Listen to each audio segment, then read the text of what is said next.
Hi! ஒரு போர்ட்லேருந்து இன்னொரு போர்டுக்கு எதுக்குடா அந்த கேக்க நவுத்துறேன்னு பார்த்தீங்கன்னா, இன்னைக்கு வந்து டாப் ஃபார்வர்ட் கேக் டிசைன் தான் பார்க்க போறோம். ஒரு சைடு மட்டும் கேக்க கட் பண்ணிட்டு இன்னொரு போர்டுக்கு ஷிஃப்ட் பண்ணிட்டோம்னா, நம்மளோட டாப் ஃபார்வர்ட் ரெடி ஆயிடும். டிசைன் ஃபுல்லாவே கஸ்டமரே கஸ்டமைஸ் பண்ணிட்டாங்க. அண்ட் முக்கியமா சொன்ன பாயிண்ட் பர்பிள் கலர்ல பண்ணிடுங்க. என்னோட ட்ரெஸ்ஸும் பர்பிள் கலர் தான் அப்படின்னு சொல்லியிருந்தாங்க. 2 ஷேட்ல பர்பிள் கலர் வந்து செலக்ட் பண்ணிட்டு 2 ஷேடா வந்து குடுத்து எடுத்துக்கிட்டேன். அதுக்கு மேல வந்து லைட்டா கோல்டன் டஸ்ட் வந்து ஃபினிஷ் பண்ணி எடுத்துக்கிட்டேன். சைடுல பார்த்தீங்கன்னா, ரைஸ் பேப்பர் வந்து நான் ட்ரை பண்ணி எடுத்துக்கிட்டேன். ஓவன்ல தான் ட்ரை பண்ணி எடுத்தேன். எத எந்த பக்கம் வைக்கிறதுன்னு ஒரே கன்ஃப்யூஷனா இருந்துச்சு. சரி கைக்கு வந்து வைப்போம்ன்னு சொல்லிட்டு வச்சுட்டேன். அண்ட் ஃபைனலா பார்க்கும்போது அதுவுமே நீட்டா ஒரு மாரி கியூட்டா தான் இருந்துச்சு.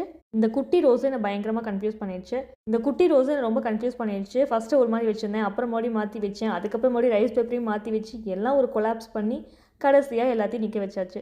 அதுக்கப்புறம் குட்டி குட்டி ஸ்ப்ரிங்கிள்ஸ் எல்லாமே கேக்கோட சைடு டாப்ன்னு நல்லா ஸ்ப்ரெட் பண்ணி விட்டுட்டேன். அதுக்கப்புறம் கேக்கோட ஃப்ரண்ட் சைடுல ஒரு குட்டி ஹார்ட் ஹேப்பி பர்த்டே டாப்பரையும் வந்து பிளேஸ் பண்ணிட்டேன். ஃபினிஷ் பண்ணிட்டு பார்க்கும்போது எனக்கே ரொம்ப பிடிச்சிருந்துச்சு. உங்களுக்கு எப்படி இருக்குன்னு சொல்லி மறக்காம கமெண்ட் பண்ணுங்க. வீடியோ பிடிச்சிருந்தா மறக்காம சேனலையும் சப்ஸ்கிரைப் பண்ணிக்கோங்க. பை. நம்ம நெக்ஸ்ட் வீடியோல பார்க்கலாம். கஸ்டமரும் ஹாப்பியா ரிவ்யூ ஷேர் பண்ணியிருந்தாங்க. பை.